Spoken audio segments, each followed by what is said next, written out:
자, 우리 사랑하는 우리 동명고 학생들, 자, 오늘은 우리가 점점 12월 중순으로 넘어가면서 학기말을 준비하는 시점이 되었습니다.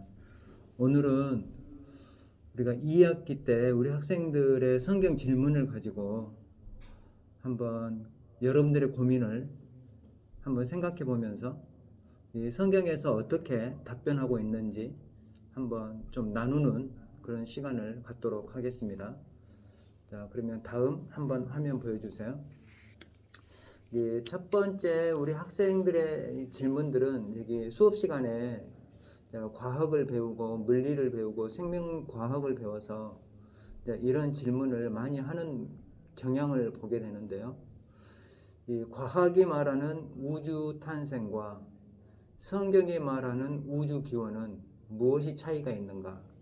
이런 질문을 좀 많이 하는 것을 봤습니다.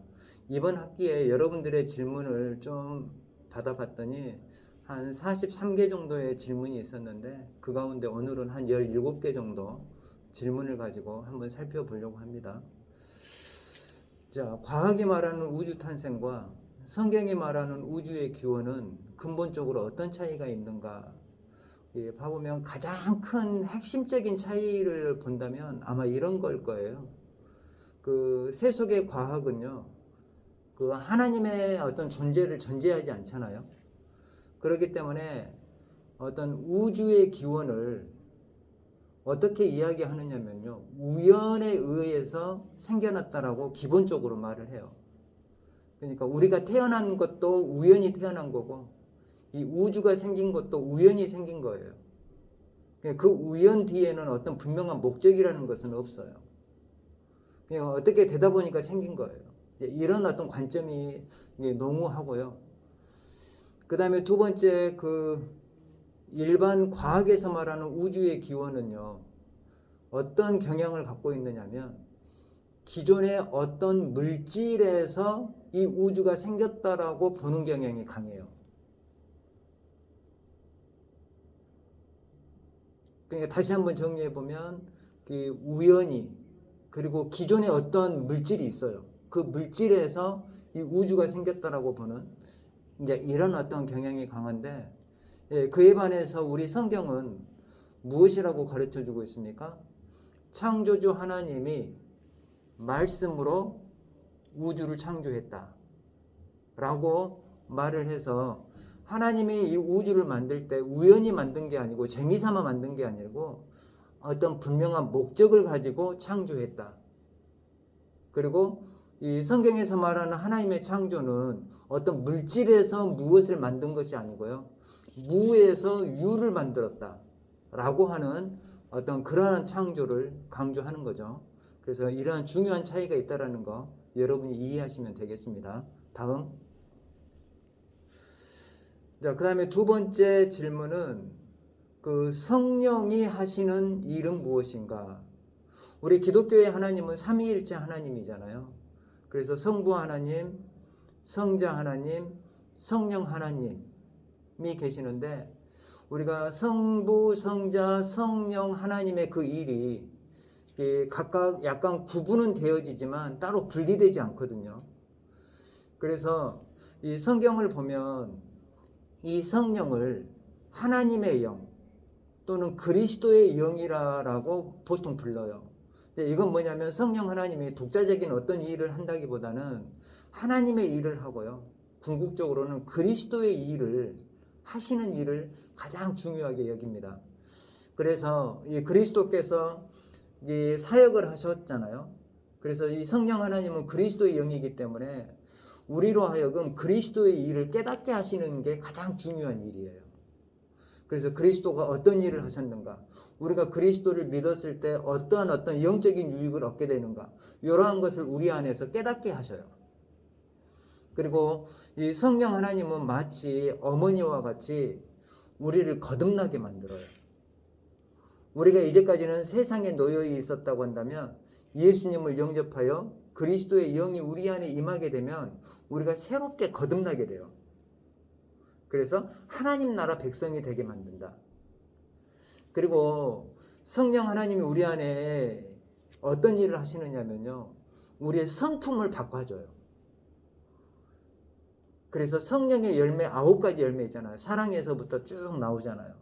예전에는 사람을 미워하고 시기하고 어떻게 하면 거짓을 하고 사기를 치려고 하고 이제 이러한 마음을 가졌는데 예수님 안에서 성령의 충만함을 받으면 이러한 어떤 옛날의 어떤 악한 습성들 이런 것을 버리게 되고 이 성령의 열매를 맺게 된다라고 이야기를 할 수 있어요. 그리고 성령의 마지막 중요한 사역은 내가 하나님의 자녀라는 것을 내 안에서 확신을 시켜줘요. 아, 내가 하나님의 자녀구나 라는 이런 어떤 큰 일들을 감당하고 있습니다. 다음.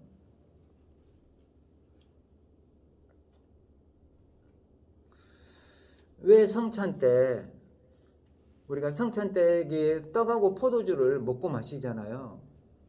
그런데 우리가 성찬 때 보면 이 떡과 포도주를 예수님의 몸과 피라고 부르는가? 친구들이 궁금해하는데 이 성찬식은요 예수님의 최후 만찬 때 예수님이 십자가에 돌아가시기 전에 제자들과 함께 마지막 식사 자리를 갖거든요. 그걸 최후 만찬이라고 그러잖아요. 그 식사 자리에서 이 성찬식을 제정을 해요. 그때 예수님께서 제자들에게 떡을 떼시면서 이것은 내 몸이다. 그리고 잔을 주시면서 이것은 나의 피다 라고 말씀하시거든요. 물론 이 포도주와 떡이 진짜로 예수님의 살과 피가 되는 것은 아니에요. 천주교는 그렇게 믿지만 우리는 그렇게 믿지는 않아요. 그러지만 우리가 기도함으로 떡과 포도주를 먹을 때 성령의 은혜, 성령 하나님은 우리 가운데서 그리스도의 은혜를 부어주셔서 큰 은혜 가운데 임하게 하거든요. 그래서 이것은 예수님이 십자가에서 몸이 찢겨지잖아요. 그리고 예수님이 십자가에서 모든 피를 쏟잖아요. 그러므로 인하여 우리를 구원하시는 것을 나타내는 말씀이다. 그래서 우리가 성찬에 참여하여 그리스도의 고난에 동참하게 되는 것을 의미하는 것이다 라는 것을 여러분이 기억하시면 되겠습니다. 다음. 자, 여러 저자가 성경을 썼는데 누가 지금 성경책을 이렇게 모았는가? 자, 봐보면 우리가 구약은 39권이잖아요. 그리고 신약은 27권. 그래서 총 우리는 66권의 어떤 성경책을 한 권의 성경에 담고 있잖아요. 그리고 우리가 들고 다니는 성경책 하면 66권의 성경이 들어있는 거거든요. 그런데 구약과 신약의 성경 저자는요, 여러 명이에요. 대략 한 40명 정도? 40명 그 이상일 수도 있고요. 많은 사람들이 이 성경을 기록하거든요. 구약과 신약을. 그리고 기록된 시대도 다 달라요. 모세가 처음 창세기를 기록했고 그 다음에 사도 요한이 맨 마지막에 요한계시록을 기록했는데 그 시대가 거의 1400년 기간의 텀이 있거든요. 그러니까 1400년의 세월이 지나는 그 과정 속에 이 성경은 일괄되게 예수 그리스도와 예수님이 이루시는 하나님의 나라에 대해서 이 성경책은 일괄되게 우리에게 이야기를 해주고 있는 책이거든요. 그런데 초기 교회의 성도들은 예배를 드릴 때 초대교회 성도들 우리도 지금 예배를 드릴 때 이 성경책을 보고 이 성경을 가지고 목사님들이 설명하고 그러면서 그리스도에 대한 교훈을 서로 이야기를 하잖아요.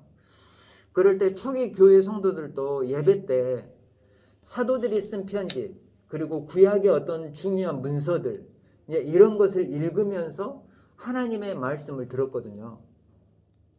그런데 예배 때 사용되는 그 문서들 가운데 보면 권위 있는 문서와 권위가 없는 문서들이 구분되게 됐어요. 그래서 이러한 과정에서 모든 교회가 사도의 신앙이 있는 것으로 공인된 문서들 이것들을 채택하기 시작했거든요. 그래서 그것이 지금 우리가 사용하고 있는 66권의 성경으로 구성되는 거예요. 그래서 질문, 여러 저자가 성경을 썼는데 누가 지금 성경책을 모았는가? 라고 하면 직접적으로 그 답은 교회가 그것을 모은 거예요. 교회 공동체가. 아시겠죠? 다음. 성경은 사람이 썼는데 왜 하나님의 말씀인가?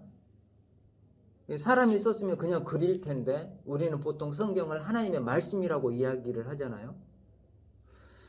이 성경은 물론 사람들이 기록한 문서들이에요. 사람들이 썼죠. 모세도 사람이고 사도 요한도 사람이고 그리고 사람이 기록한 거예요. 그러나 우리가 이게 모세의 글이라는 표현보다는 하나님의 말씀이라는 용어를 우리가 사용하거든요. 이것은 무엇이냐?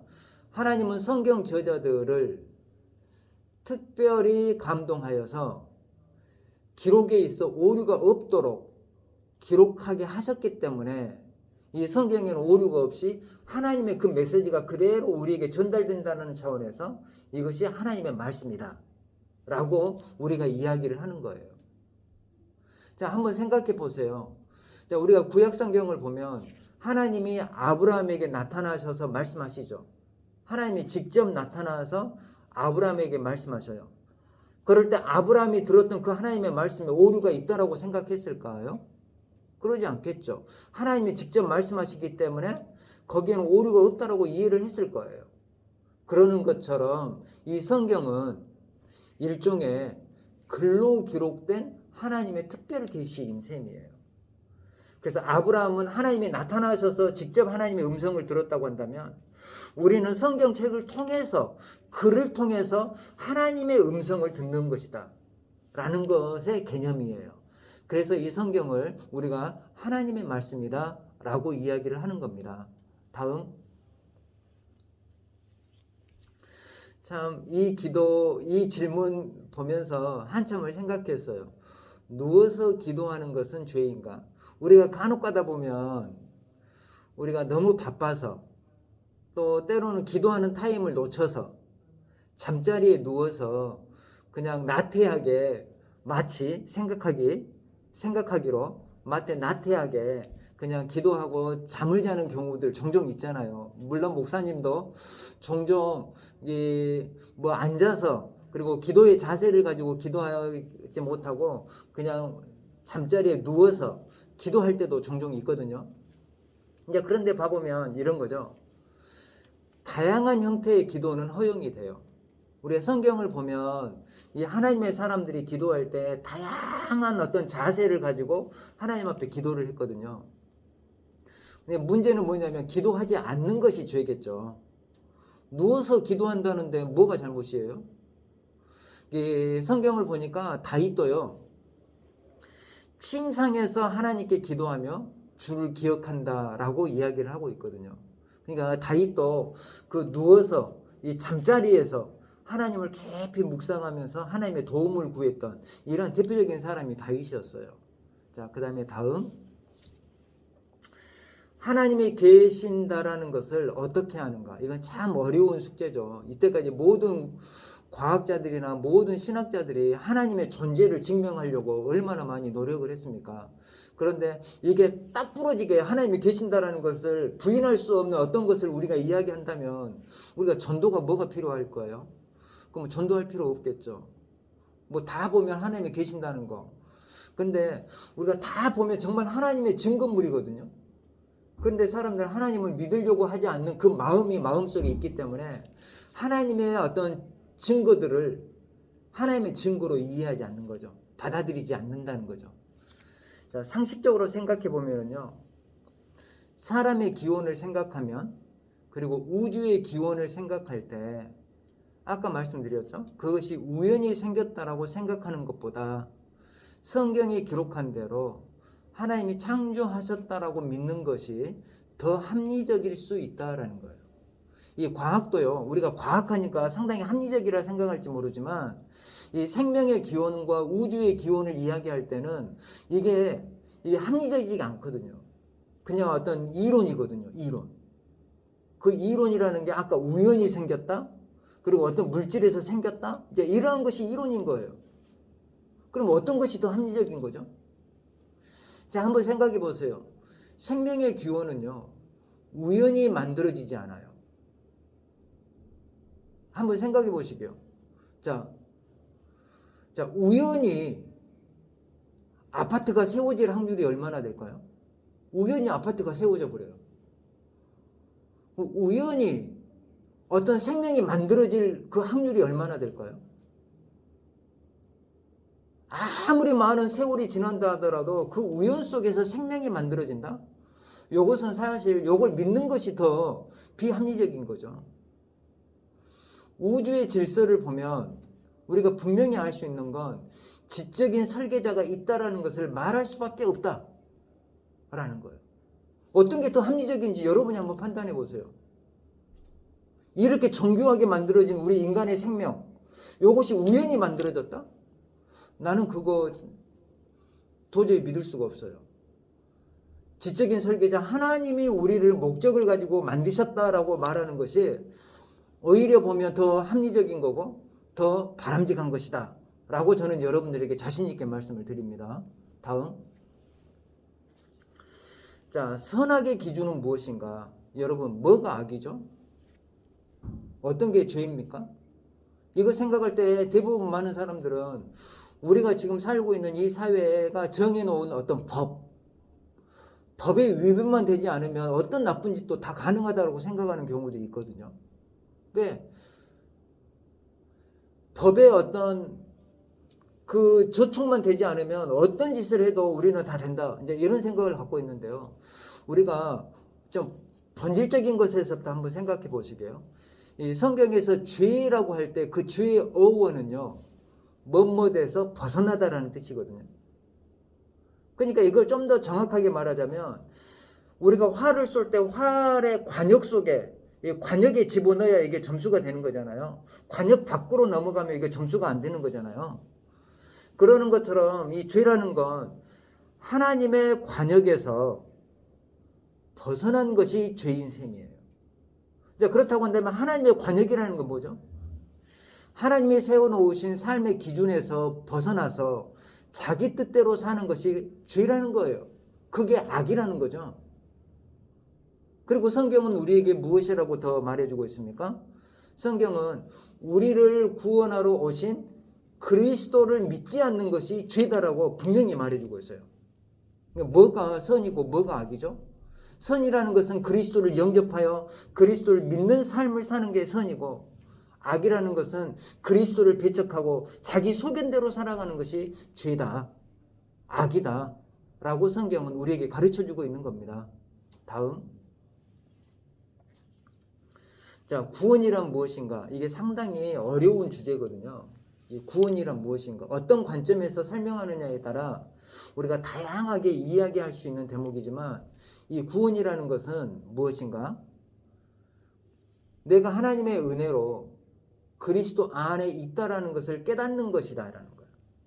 이 구원이라는 건 저는 그래서요, 예전에는 거지였다가 지금은 회장 아들이 되는 것과 같이, 우리 프로 가운데 보면 어디 거지였던 가난한 집안의 어떤 아들이었는데 갑자기 이 어떤 회장의 아들로 딱 태어나가지고 또 뭐 드라마가 그런 드라마들 많잖아요.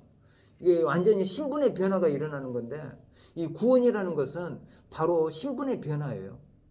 전에는 세상의 자녀들이었다면 지금은 하나님의 자녀가 되는 것이 구원이에요. 그런데 중요한 건 세상은요, 육신의 정욕을 쫓아 살게 만들어요. 쾌락적인 거, 눈에 보이는 거, 거기에 매여서 살도록 만들어요. 그러지만 그리스도 안에 있는 자는 성령의 소욕을 쫓아 살아가게 돼요. 성령이 기뻐하시는 일을 쫓아서 살아가게 돼요. 그래서 사랑을 베풀고 자비를 베풀고 긍휼히 여기고 자비를 베풀고 선행을 베푸는 이러한 삶을 사는 그 어떤 결과로서 나오게 되는 거예요. 그래서 구원을 받았다 안 받았다라는 것은 그 사람의 삶을 보면 알 수가 있다라는 거죠. 다음, 자, 이 질문, 이게 우리가 보통 성경을 볼 때 몇 장 몇 절 그렇게 말을 하잖아요. 근데 시편을 말할 때는 왜 장이라고 말하지 않고 편이라고 말하는가? 몇 편 몇 절 이렇게 우리가 보통 말을 하거든요. 여기서 이 편이라는 말은 독립된 시를 각각 일컫는 말이에요. 한 편, 두 편. 이 시라는 건 딱 한 편으로 끝나잖아요. 그래서 독립된 시를 가리킬 때 이 한 편, 두 편, 세 편 그렇게 표현을 말하고요. 이 장이라는 것은 하나의 글 안에서의 한 단락, 그리고 다음 순서로 이어지는 어떤 말을 일컫는 게 장이에요. 그래서 장을 일컬을 때 우리가 마태복음 할 때 매튜 챕터 1, 이 챕터라는 걸 집어넣거든요. 읽을 때. 이제 그런데 시편을 읽을 때는 시편 1편을 말할 때는 이게 뭐냐면 Psalm 1, 챕터라는 말을 쓰지 않죠. 아시겠죠? 그래서 1편 1절, 2편 1절 이렇게 이야기를 한다. 자, 다음 천사를 볼 수 있는가? 여러분 천사 보셨습니까? 여러분 하나님을 보셨습니까? 이게 참 어려운 숙제인데요. 요즘에는 이게 어떤 막 정신이 약하면 막 헛것이 보인다잖아요. 헛것이 보인다잖아요. 우리 친구들 혹시 헛것이 보이는 친구들 있습니까? 이 천사를 볼 수 있는가? 자, 이건 어떤 거냐면요. 제가 곰곰이 생각해 봤거든요. 자, 아버지의 사랑을 눈으로 볼 수 있을까요? 자, 여러분의 부모님의 사랑을 눈으로 볼 수 있는가요? 볼 수 있으면 한번 보여주실래요? 우리가 아버지의 사랑을 어떻게 느끼느냐? 아버지의 따뜻한 말, 그리고 아버지가 우리를 향해서 보살펴주는 그 사랑, 이러한 것을 우리가 사랑을 느끼는 거잖아요. 사랑을 본다라는 표현을 쓰지 않고 이게 아버지의 사랑을 느낀다라는 표현을 우리가 대신해서 쓰는 거거든요. 천사는 눈으로 보는 것이 아니라 느끼는 거죠. 하나님을 우리가 눈으로 봐서 하나님을 믿는 것이 아니듯 영적인 존재는 우리 영혼이 깨어 있을 때 있음을 느끼게 되는 거예요. 그러니까 영혼이 죽어 있으면 헛것만 보여요. 헛것만. 근데 우리의 영혼이 깨어 있으면 하나님이 계시다는 것을 느끼게 되는 거고, 그리고 천사가 있어서 하나님의 뜻을 이루어 나가는 것을 우리의 영혼이 느끼게 되는 거예요. 그래서 이게 성령 충만한 우리의 동명고 학생들이 되기를 바랍니다. 그 다음에 다음, 이 질문이 있는데요. 이 국가를 위해 전투하다가 사람을 죽이면 그런 사람들은 지옥에 가는가? 여러분 어떻게 생각하신가요? 자, 10계명 중에 6계명에 이런 계명이 있죠. 살인하지 말라. 그러면 국가를 위해서 전투하다가 사람을 죽였으면 이거 살인죄에 해당된가요? 이 살인은요, 하나님 보시기에 악한 것이지만 동시에 성경을 보면 하나님은 악인들을 죽이라고 명령하거든요. 그래서 부모에게 욕하는 자들은 재판장 앞에 세워다가 돌로 쳐 죽이라고 했거든요. 어떻게 사람을 죽여요? 그러니까 성경을 보면 한쪽에서는 살인하지 말라라고 했는데 하나님은 악인들을 향해서 엄격하게 심판하라고 말을 하고 있어요. 악인의 하나님의 법에 따라 반드시 죽여야 할 때가 있어요. 전쟁은 그 명분이 중요하겠죠. 무력으로 약한 나라를 공격하는 전쟁은 사실 정당하지 않죠. 이런 전쟁에서 사람을 죽이는 것은 그냥 권력에 휘말려서 그냥 살인하는 거겠죠. 그러나 적의 무차별 공격 앞에 방어하면서 전쟁하는 것은 극히 당연해요. 우리 속담에 그런 말이 있잖아요. 지렁이도 밟으면 꿈틀거린다. 밟은데 꿈틀거릴 수밖에 없는 거죠. 이건 하나님이 주신 거니까요. 어쩔 수 없어요. 그런데 밟은데 꿈틀거리지 않는 것이 더 이상한 거죠, 사실은. 그러지 않습니까? 다음 페이지 한번 더 이어서 봐볼까요? 그래서요, 개인적으로는 살인을 금하는 것이 극히 맞아요. 예를 들어보면 누가 우리 가족을 죽였어요. 그래서 그 분노를 참지 못해서 자기가 직접 그 사람을 죽이려고 한다. 이건 금한 거예요. 이건 잘못된 거예요. 개인적으로 살인은 어떤 명분이 있더라도 개인적인 살인은 이건 허용이 안 되는 거죠. 그런데 국가 간의 전쟁일 때 정당한 명분에 따라 나라를 지키고 국민의 안전을 지키기 위해서 전쟁에 임하는 것은 잘못된 것이 아니에요. 극히 당연한 거죠. 그런데 우리 사회에 여호와 증인, 보통 우리가 이단으로 이게 간주하는 여호와 증인들이 있거든요. 그 여호와 증인들은요, 집청 거부를 반대해요. 이 집청 거부라는 것은 군입대는 하기는 하지만 우리가 군입대를 하면 이게 총 연습을 하잖아요. 총 쏘는 연습도 하고 그리고 총을 가지고 막 훈련을 하잖아요. 그래서 총을 잡는 그러한 것을 거부해요. 그래서 총을 들고 훈련하거나 전쟁에서 사람을 죽이는 것을 거부하는 집단이 여호와 증인이거든요. 나는 살인하지 않겠다. 하여서 옛날에는요, 여호와 증인이 군입대를 하면 대부분 영창으로 갔어요. 감옥에 갔거든요. 그냥 감옥에서 그냥 2년 반 세월을 보내고 그냥 제대를 해버려요. 그런 사람들이. 근데 최근에 대법원은 여호와 증인의 집총 거부가 그들의 신앙 양심에 따른 것이므로 대체 복무를 허용해라 라고 판결을 내리고 있는 거죠. 아무튼 이런 상황이다 라는 걸 여러분이 기억하시면 되겠습니다. 다음.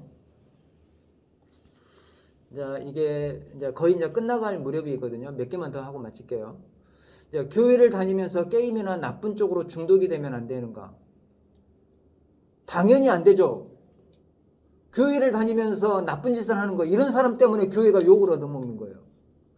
교회를 다닌다면 정결하게 살아야 돼요. 교회를 다닌다고 하면서 남에게 사기를 치고 거짓말을 하고 남을 속인다거나 이런 나쁜 짓을 하는 사람들, 이런 사람 때문에 그리스도의 영광이 다 가려지는 거예요. 당연히 안 돼요. 성도가 된다는 것은 이 세상의 악한 것을 버리고 하나님이 기뻐하는 삶을 사는 것을 의미하는 거예요. 삶은 엉망인데 주일 교회 나간다고 그 사람이 구원 받을까요? 그런 사람들은 구원 못 받습니다. 그리스도의 인격을 본받아서 성령을 쫓아 살아갈 때 이게 진정한 구원받은 자의 백성이다 라는 걸 꼭 기억하시길 바랍니다. 그래서요, 우리 동명고 학생들, 여러분 청소년들 봐보면 이 구원의 개념을 정확하게 이해하지 못하는 친구들이 종종 있는 것 같아요. 그래서 이중적으로 살아가요. 주일날에 교회를 나가긴 하지만 일상생활 가운데 순전히 욕하고 담배 피우고 술 먹고 악한 짓을 행하는 이러한 청소년들이 의외로 많거든요. 하나님이 기뻐하실까요? 저는 기뻐하지 않는다라고 생각합니다. 삶을 고쳐야 됩니다. 다음. 자, 성경에 보면 남녀 차별적인 발언이 종종 있거든요. 이게 좀 궁금하다라고 이야기를 해요. 물론 봐보면 지금 관점에서 보면 그런 어떤 표현들이 많이 있죠. 구약 율법에 남녀 차별적인 규정들이 많이 있죠. 그리고 신약에 대표적으로 보면 남편은 아내를 사랑하고 아내는 남편에게 복종하라. 이렇게 가르쳐요. 그러니까 여자 입장에서 보면 뭐 남자에게 복종을 해. 뭐 복종이야. 라고 하면서 좀 이상하게 생각하는 경우들이 종종 있죠. 이런 이유로 인해서 질문을 던질 수 있죠. 그런데 이러한 질문들은 어떤 관점에서 이해를 해야 되냐면 먼저 알 것은 성경이 기록된 당대의 시각에서 성경을 보아야 한다는 점이에요. 구약시대 주변 세계에서 여자의 위치와 그리고 구약 성경에서 여자의 지위를 보면은요, 성경에 나타난 여자의 지위가 얼마나 더 탁월하게 인정되어지고 있다는 것을 우리가 알 수가 있어요. 쉽게 말하면 구약시대의 그 당대 주변 세계에서 여자는 그냥 물건이었어요. 그렇지만 이 성경 안에서 나오는 그 여성의 지위는 상당히 인정이 되어지고 존중되어지는 이러한 표현들이 상당히 많이 있다는 거예요. 그러니까 관점이 틀리다는 겁니다. 그리고 성경 창세기만 보더라도 자, 아담만 하나님의 형상으로 지음받았습니까? 사람이 하나님의 형상으로 지음받았다고 하면서 여자들도 하나님의 형상으로 창조되었다는 걸 강조하는 게 우리 성경 아닙니까? 그러니까 관점이 달라요. 성경 기록은 종종 신체적 차별의 관점이 아니라 신학적인 관점에서 기록될 때가 있다. 이걸 여러분이 꼭 기억하시길 바랍니다. 그 다음에 마지막인 것 같아요. 이게 마지막이구나. 자, 여러분의 성경 질문을 잠깐 살펴보았고요. 오늘 제가 기도하고 마치겠습니다. 하나님 아버지, 우리 동명고 학생들의 그 신앙을 아버지 붙들어 주십시오. 지금 이렇게 체프를 드릴 때 우리가 하나님의 말씀을 듣는데 집중하게 하시고 우리가 딴짓하는 어리석음을 버리고 하나님 말씀 앞에 서는 우리 동명고 학생들 되도록 인도하여 주옵소서. 예수님의 이름으로 기도합니다. 아멘.